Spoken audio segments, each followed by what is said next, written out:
3. Assalamualaikum warahmatullahi wabarakatuh. Saya Fani Alisha akan mempresentasikan beberapa materi mengenai standar dan regulasi. Di sini saya melakukan perekaman video untuk nilai mata kuliah standar dan regulasi dengan dosen pemangku Pak Ahdi Radilas STMT. Oke, langsung saja saya akan menjelaskan terlebih dahulu mengenai telekomunikasi. Telekomunikasi ini merupakan teknologi yang fokus pada komunikasi berjarak. Telekomunikasi ini ada bidirectional, bisa disebut dengan full atau half duplex, dan ada unidirectional mass communication, bisa disebut juga dengan simplex. Telekomunikasi ini mencakup mekanikal dan elektrikal. Untuk mekanikal itu ada post dan press, sedangkan untuk elektrikal ada telegraph, telex, telepon, mobile phone data network, dedicated network, terus kabel TV, dan radio. Apa sih pentingnya telekomunikasi ini? Nah, pentingnya telekomunikasi itu yang pertama, hampir dipastikan setiap manusia di dunia ini memiliki perangkat telekomunikasi. Selanjutnya, telekomunikasi ini memiliki efektivitas dan efisiensi media komunikasi di mana menentukan keberhasilan pembangunan. Selanjutnya, telekomunikasi ini memudahkan kerjasama tim apabila mereka sedang terpisah oleh jarak dan waktu. Dan yang terakhir itu hampir seluruh aspek kehidupan manusia membutuhkan telekomunikasi, baik itu mencakup ekonomi, hiburan, perbankan, perdagangan, dan lain sebagainya. Oke, sekarang kita akan membahas tentang standar dan regulasi. Yang pertama itu ada regulasi, yaitu merupakan aturan ketertiban yang memiliki kekuatan hukum, ditentukan oleh pihak otoritas yang lebih tinggi atau yang kompeten, di mana segala tindakan diawasi dan di bawah kendali otoritas. Di sini maksudnya adalah regulasi ini memiliki suatu kekuatan hukum, di mana apabila kita melanggar hukum tersebut, maka akan dikenai sanksi oleh pihak tertinggi, yaitu otoritas. Selanjutnya ada standar, yaitu cara atau metode yang disepakati untuk melakukan sesuatu. Selanjutnya ada apabila kita melanggar standar ini, itu tidak dikenai hukum, namun akan berdampak kepada ekonomis, politis, atau psikologi. Selanjutnya, mengapa standar? Jaringan komunikasi dirancang untuk melayani segala jenis user yang menggunakan perangkat dari vendor yang berbeda-beda. Di sini maksudnya adalah ada beberapa banyak perangkat dari vendor yang berbeda-beda sehingga dibutuhkan standar agar bisa dilakukan komunikasi dari vendor-vendor yang berbeda tersebut.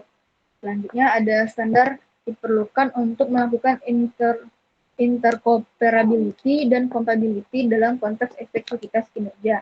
Di sini maksudnya adalah apabila kita memiliki standar, maka akan mempunyai kesesuaian untuk vendor-vendor yang berbeda tersebut, sehingga dapat menimbulkan efektivitas kinerja. Selanjutnya ada yang ketiga, yaitu open standard, diperlukan untuk melakukan interconnection sistem, equipment, dan network dari berbagai manufaktur, vendor, dan operator. Yang keempat, standar meningkatkan kompetisi. Dan yang terakhir, standar merupakan membuat layanan komunikasi internasional dapat berkembang. Di sini ada beberapa organisasi standar yang ada di Eropa, yaitu yang pertama, European Telecommunication Standard Institute atau ETSI, yaitu merupakan badan independen yang membuat standar bagi komunitas Eropa. Dan organisasi ini melibatkan manufaktur dan operator jaringan di Eropa. Yang kedua ada European Committee for Electrotechnical Standardization atau European Committee Standardization, atau kesingkatannya yaitu CEN atau CENELEC. Merupakan organisasi gabungan untuk menstandarkan teknologi informasi. Terus organisasi ini berkaitan dengan IEC atau ISO untuk lingkungan dan aspek elektromekanis dari telekomunikasi. Yang ketiga ada konferensi European Desk Administration Desk Process at Desk Telecommunication.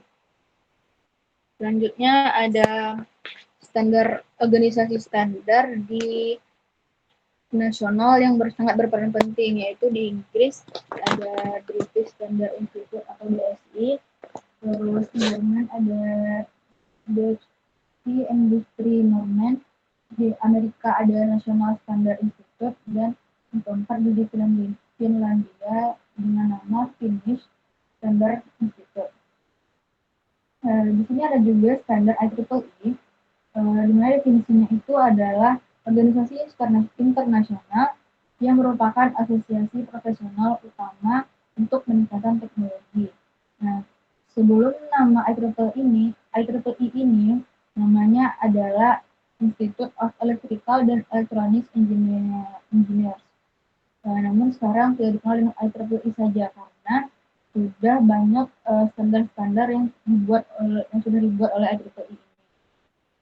Selanjutnya IEEE ini di samping society, IEEE memiliki badan standar yang disebut dengan IEEE SA, di mana memiliki wibawa cukup besar untuk bisa mempersatukan substandar industri membentuk standarisasi internasional yang diakui seluruh industri.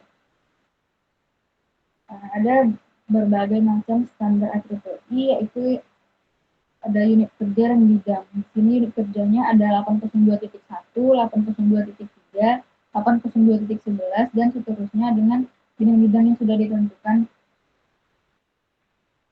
Saya akan membahas mengenai standar IEEE 802.16.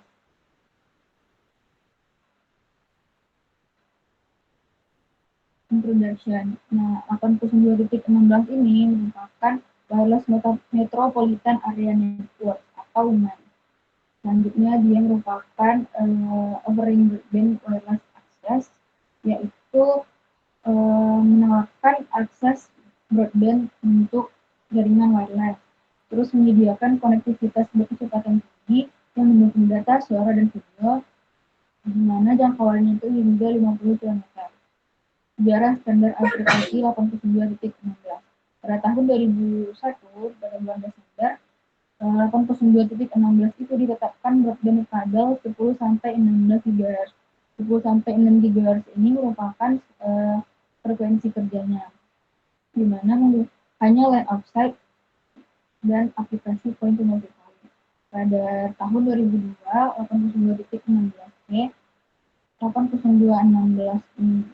802.16 ini mengamandemen namanya menjadi WiMAX dengan spektrum kerja yang sama, yaitu 10 sampai 66 GHz.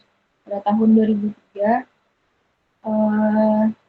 untuk frekuensi kerja 2 sampai 11 GHz ditargetkan untuk komunikasi non-line of sight dengan aplikasi point to multipoint atau disebut juga dengan komunikasi broadband.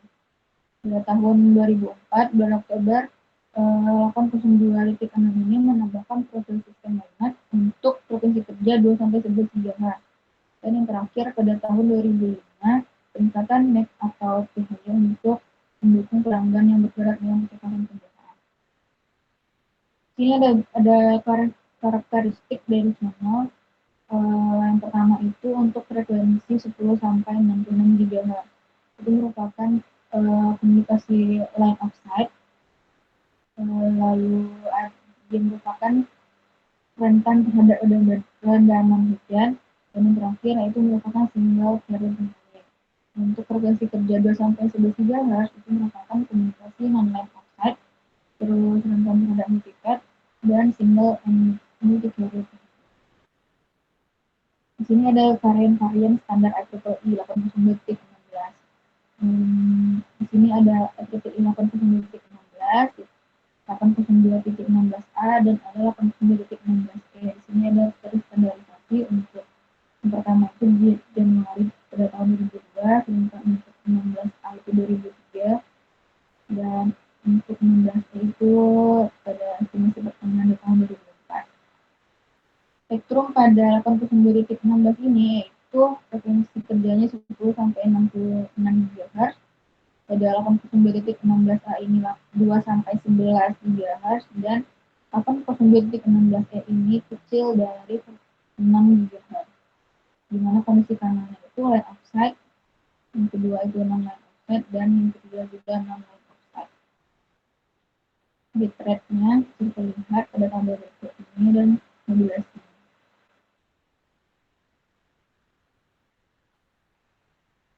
Baiklah, selanjutnya itu ada arsitektur IEEE 809.16.